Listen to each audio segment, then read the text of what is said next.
문재인 대통령이 22일 김명수 대법원장과 유남석 헌법재판소장, 박병석 국회의장 등 5부 요인을 청와대로 초청한 자리에서 요즘 권력기관 개혁 문제로 여러가지 갈등이 많다며 갈등을 극복하고 제도를 완전히 정착하는 데 각별히 관심을 갖고 힘을 모아달라고 당부했다.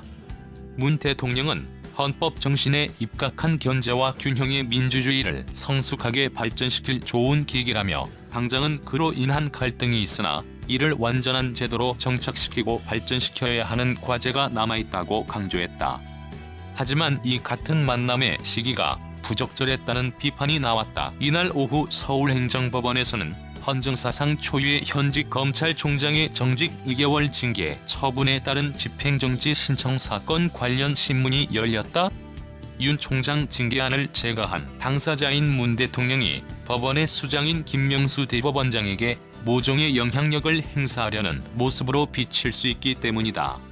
또한 오는 23일에는 자녀 입시 비리와 사모펀드, 불법 투자 등 15개 혐의로 기소된 조국 전 법무부 장관의 아내인 정경심 동양대 교수의 1심 선고 공판이 열린다. 헌법재판소가 윤 총장 측이 제기한 검사징계법과 관련한 헌법 소원과 효력정지 가처분 신청 판결을 앞둔 상황에서 유남석 헌재소장도 청와대 간담회에 참석한 것이다.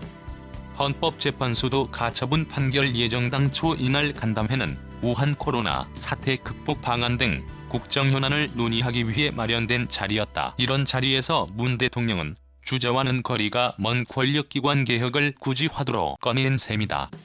김명수 대법원장은 이날 간담회에서 장애인, 여성, 아동, 그리고 다문화 가정, 기타 등등 소홀할 수 있는 그런 분들이 사법 접근이라든지 재판을 통한 보호가 혹시 미흡하지 않을지 점검해야 되지 않을까 생각한다며 여기 계시는 대통령님을 비롯한 모든 분들이 내년에도 건강과 행운이 함께하기를 빌겠다고 화답했다.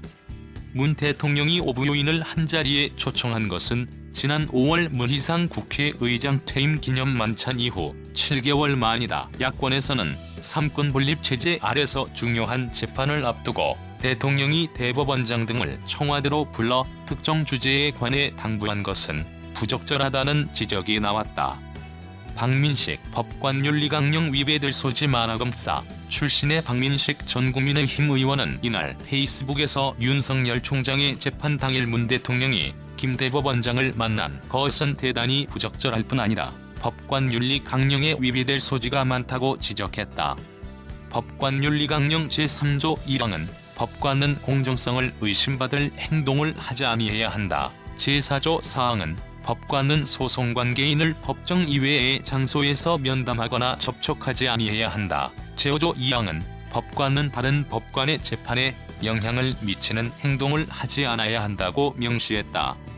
박 전 의원은 이어 문 대통령은 윤 총장의 정직을 결정한 사람이고 법무부 장관의 임명권자다. 대법원장은 윤석열 재판장의 직계 상사라며 쉽게 말하면 사건의 실질적 피고가 재판장의 상급자를 재판 당일에 만난 것이라고 강조했다. 그러면서 코로나 방역 때문에 대통령과 대법원장이 만났다고 하지만 누가 보더라도 설득력이 없다며 대통령도 대법원장도 왜 이렇게 오해를 사서 버는가라고 비판했다. 라이브리 댓글 작성을 위해 자바스크립트를 활성화해주세요.